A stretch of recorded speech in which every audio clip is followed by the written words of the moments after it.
10 more days.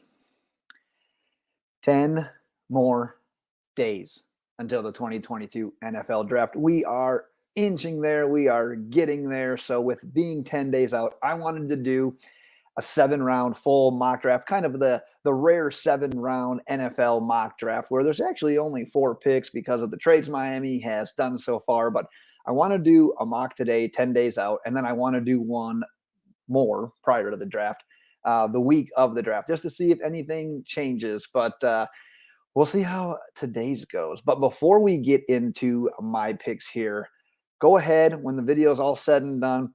Let me know if you agree with my picks, if you think that you'd have other targets at certain round, desired targets, not even of the players are available, but players that you would target in the 3rd, 4th, the 2 7ths. I want to hear who you guys have as well. And before we get going, just because I don't study all the other teams near as much as I study the Dolphins. So I used the draft simulator on the Pro Football Network website just to eliminate the players and everything, just to try to keep it as unbiased and as fair as possible. So with that, when the Dolphins were on the clock at 102 in the 3rd round, you can see the players scrolling on the bottom there, the players that I labeled as kind of the best available.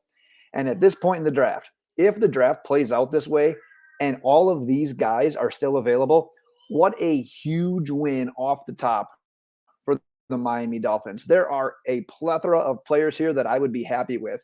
But when you look at that list of who's available, the linebacker sticks out because I'm going to show my selection right now.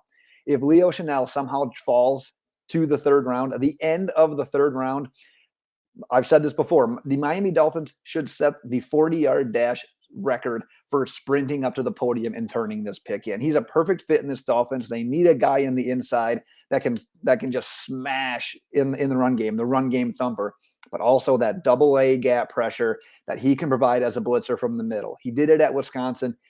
He can look to do it at the next level. So we got Chenal there in the 3rd. Let's go to the 4th round here. So we got Chenal off. And I should say as well, like I kind of go into the draft with almost like a hybrid mentality. Best player available and position of need.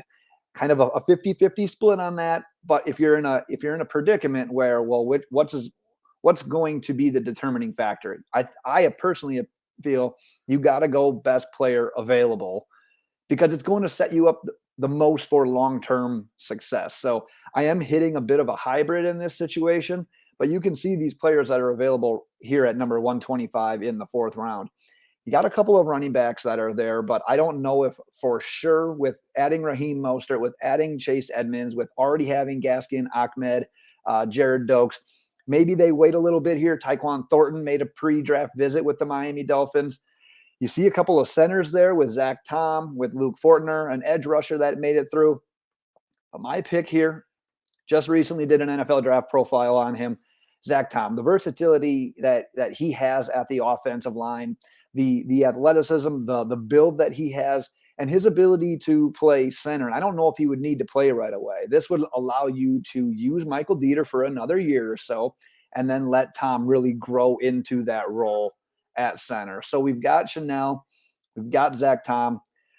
We're going to have to bypass the 5th and 6th round, and we jump into the 7th, and you can see the best players available here. We got a couple of running backs that had fallen.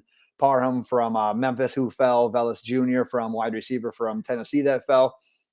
And maybe this is a little bit of recency bias, but after diving into him a little bit more, my selection here is going to be the guy the Dolphins pretty much most recently had in for a pre-draft visit, and that's Tyrion Davis-Price, the running back out of LSU. And I talked about in that video how he provides a different skill set from what the Dolphins currently have.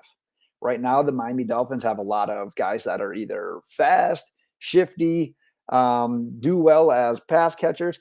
Tyrion Davis-Price is like 6'2", 230 pounds.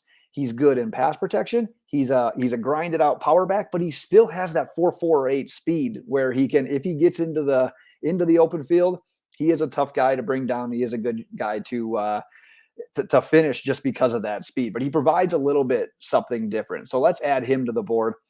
And finally, with the last one in the 7th round here at 248, players are getting a little bit slim at this point in time, but there's one person on this list that stood out a little bit to me. And honestly, I don't even know if it's super likely that he's going to make it here. I've seen some mocks with this guy going as early as the 5th round. But my selection here is going to be the edge rusher out of Alabama, Christopher Allen. And I've read a little bit about him, and the tape that I've seen, it's a common thing that he's the unforgotten edge rusher in this class.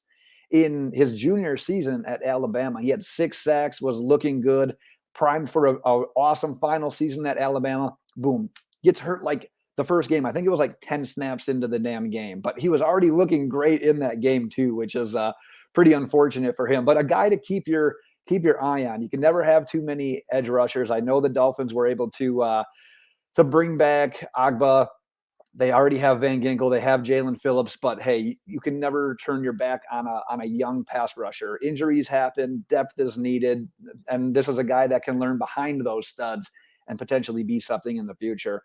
So you can take a peek at the results right there. And the 3rd was Chenal, and the 4th was Zach Tom. First one in the 7th was Ty Davis Price, and then finally they're wrapping it up with Christopher Allen, the edge rusher out of Bama. But like I said, if you have desired targets, if you've got people in your mind in the 3rd, in the 4th, any of the 7s, let me know in the comments below. Curious to see who you guys have. And like I said, I'll hopefully be doing one more of these videos leading up to the NFL draft. So with that, Miami Dolphins fans, have yourself a good one, and we will see you next time.